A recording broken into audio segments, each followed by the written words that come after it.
एक गांव में रामू नाम का एक लकड़हारा रहता था। वो रोज सुबह 5 बजे जंगल में जाता और निर्दोष पेड़ों पर बेरहमी से अपने अंडे मारता। रामू जो भी लकड़ियां काटता उन्हें इकट्ठा करके पास के शहर में बेचने ले जाता। एक दिन रामू लकड़ियां लेकर शहर की ओर जा रहा था कि उसकी मुलाकात बलू से हुई। अरे भाई, तुम रोज इतने पेड़ काटते हो, इस तरह तो पूरा जंगल पूरी तरह बंजर हो जाएगा और एक भी पेड़ नहीं बचेगा। अगर पेड़ नहीं बचे तो मुझे कोई परेशानी नहीं, मैं इन लकड़ियों को बेचकर बहुत पैसे कमा लूंगा। इतना कहकर रामू चला जाता है।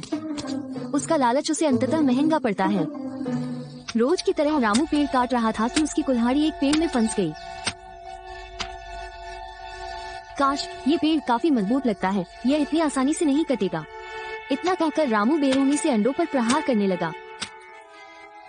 ये देखने के बाद भी कि पेड़ से खून टपक रहा था, रामू ने अंडों पर जोरदार प्रहार करना जारी रखा और अंततः एक विशाल पेड़ जमीन पर गिर गया। पेड़ से एक जादुई जिन प्रकट हुआ। हे, तुम कौन हो और तुम इस पेड़ से कैसे बाहर आए? मैं हूँ गोगो, एक जादुई जिन, और मैं इस पेड़ में सालों तक कैद रहा जब तक कि तुमने आज मुझे रिहा करने के लिए एक्स नहीं मारा। लेकिन तुम इस पेड़ में कैसे कैद हो गए? इस गांव में बहुत पहले एक जादूगर रहता था। जादूगर नाटो ने इस बस्ती को लूटने और नष्ट करने के लिए अपनी जादुई क्षमताओं का दुरुपयोग करने का इरादा किया। जादुई शक्ति का इस्तेमाल प्रभावित करने के लिए किया। इसका मतलब ये नहीं है कि मैं उसके गलत राजनीतिक विचारों से असहमत था। आपके साथ बहुत सारी अपनी उसने बुरी चीजें होती हैं। हाँ, वास्तव में अगर तुमने मुझे नहीं मारा तो मैं तुम्हें अनंत काल के लिए पेड़ पर कैद कर दूंगा। ये सुनकर रंबू घबरा गया। उसने सोचा कि अरे, मैंने पेड़ काटने के लिए यहाँ आकर बड़ी भूल कर दी। न तो मैं पेड़ काटता, नहीं यह जादुई जिन निकलती। रामू विचार कर रहा था, तभी जिन गोगो की आवाज आई। अब पछताने से कोई फायदा नहीं है। सोचो, अब तुम वही करोगे जो मैं चाहता हूँ। तुम क्या चाहते हो? क्योंकि तुम मनुष्यों ने हमें इतना प्रताड़ित किया है, इसलिए मैं चाहता हूँ कि इस धरती से सभी मनुष्यों का खात्मा हो, द्वारा शासित साम्राज्य की स्थापना हो। हाँ, वो उनकी इच्छाओं के सामने बेबस था। उसे तालाब के किनारे ले गया जहाँ जिन पर वह गुलाम। समय के साथ रामू का डर बढ़ने लगा। जब डिब्बा खोला गया तो उसमें ढेरों ढक्कन वाली बोतलें थीं। जैसे ही कुछ मंत्र पढ़े गए, उनमें से जादुई जीन्स निकल आए। तुम सब मिलकर क्या करने जा रहे हो? हम सब मिलकर एक शानदार जिन साम्राज्य बनाएंगे जिसमें सभी लोग जिन्स होंगे। तुम लोगों को अब कहीं याद नहीं किया जाएगा। जिन गोगो के कथन पर सभी जिन्स जोर से हंसने लगे। रामू ये देखकर डर गया, क्योंकि गोगो ने जो कुछ भी कहा था वो सब सच हो गया था। जादुई जिन्स ने पूरे गांव पर कब्जा कर लिया था। अपनी जादुई ताकत से जिन्स हर जगह घरों को आग लगा रहे थे। फसलें बर्बाद हो रही थी। वे लोगों को डर के मारे भागने पर मजबूर कर रहे थे। इन जादुई जिन्स ने पूरे गांव को अपने कब्जे में ले लिया था। एक दिन ये सभी मिलकर हमारे पूरे गांव को नष्ट कर देंगे। मैं वास्तव में चिंतित हूँ कि मेरे बच्चों और पत्नी का क्या होगा। ये सब इसी का नतीजा है। रामू के लालच के कारण हमने उसे बहुत समझाया कि वो इतने पेड़ न काटे, लेकिन उसने जो भी किया, हम सब उसके कुकर्मों की कीमत चुका रहे हैं। रामू सब कुछ सुनकर और देखकर खूब रो रहा था। आपकी सलाह को नजरअंदाज करना मेरी बहुत बड़ी भूल थी, लेकिन अब मुझे इससे बाहर निकलने का कोई उपाय नहीं सूझ रहा है।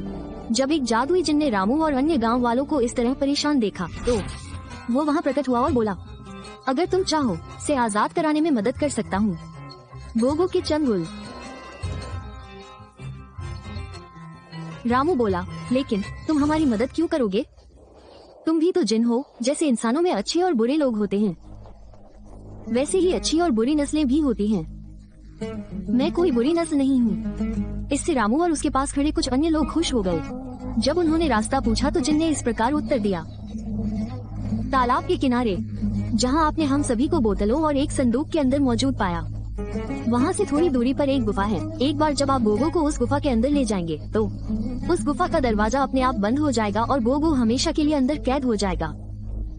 सभी गांव वाले और यहाँ तक कि रामू भी सब कुछ समझ गए थे, लेकिन सबसे बड़ी पहेली यह थी, जिन गोगो को उस गुफा में कैसे लाया जाए। रामू को याद आया कि एक बार उसने देखा कि जिन गोगो अंदर बैठे बैठे ही फूड स्टॉल से हर खाने का सामान खा रहा था। ऐसा प्रतीत होता है कि भोजन ही इस गोगो जिन का मुख्य स्वार्थ है। मुझे उसे खाने का चारा देने दो ताकि वो गुफा तक आ सके। ये सोचते ही रामू के मन में एक विचार आया और उसने सभी गांव वालों से इस पर चर्चा की। गांव वालों की सहमति के बाद रामू गोगो जिन के पास पहुंचा और बोला, जिन गोगो, जिस तरह से हमारा गांव उजड़ गया है, हमें नहीं लगता कि हम ज्यादा दिन यहाँ जिंदा रह पाएंगे। इसीलिए हम सबकी एक आखिरी इच्छा है। क्या इच्छा है? हम सभी गांव वाले मरने से पहले एक शानदार और भव्य भोज का आयोजन करना चाहते हैं। की थाली होगी मुंह में पानी लाने वाली सब्जियों और नॉन वेज। मुंह में पानी लाने वाले व्यंजनों का नाम सुनते ही मेरा मुंह पानी से भर गया।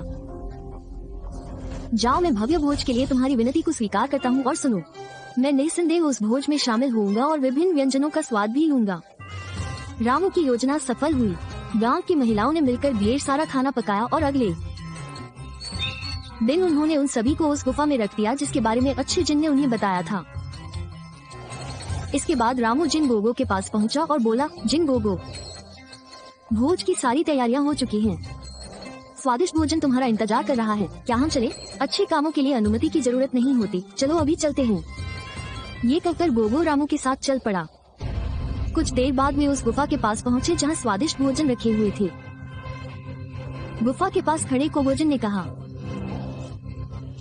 सुगंध बहुत अच्छी है। ऐसा लगता है कि भोजन बहुत स्वादिष्ट पकाया गया है। जाहिर है जिन गोगो, हमने 110 विभिन्न प्रकार के व्यंजन तैयार किए हैं। क्या 110 प्रकार के व्यंजन? मैं अब खुद को नियंत्रित नहीं कर सकता। चलो तुरंत गुफा के अंदर चलते हैं। मैं उन्हें अभी खाना चाहता हूँ। ये कहने के बाद जिन गोगो तेजी से गुफा के अंदर घुस गया और जैसे ही वो गया, गुफा के अंदर एक तेज रोशनी चमकी और गुफा का दरवाजा बंद हो गया। गोगो गुफा से चिल्लाया, यहाँ सुनो, मुझे खोलो। तुमने मेरे साथ क्या किया है? तुम लोगों ने मुझे यहाँ कैद कर रखा है। मुझे खोलो, कृपया सुनो, मुझे जल्दी से खोलो। तुम हमें बर्बाद करने के लिए यहाँ आए थे। हम गांव वालों ने मिलकर तुम्हें हमेशा के लिए कैद कर लिया है। जिन गोगो की गुफा में उपस्थित होते ही गांव में मौजूद सभी जादुई जिन गायब हो गए। जब गांव से सभी जिन का नामो निशान मिट गया था, रामू अपने गांव पहुंचा तो सभी लोगों ने उसे गले लगा लिया। भाई रामू, ये सब तुम्हारी गलती के कारण हुआ है, लेकिन इसका समाधान करने का श्रेय भी तुम्हें ही जाता है। हम सभी को तुम पर गर्व है। तभी अचानक गांव वाला बोला, लेकिन अगर पेड़ काटने के बाद कोई और जादुई जिन प्रकट हो जाए तो क्या होगा? ये सुनकर मामू डर गए। अरे नहीं भाई, आज के बाद मैं कभी कोई पेड़ नहीं काटूंगा। रामू की बातें सुनकर सभी गांव वाले हंस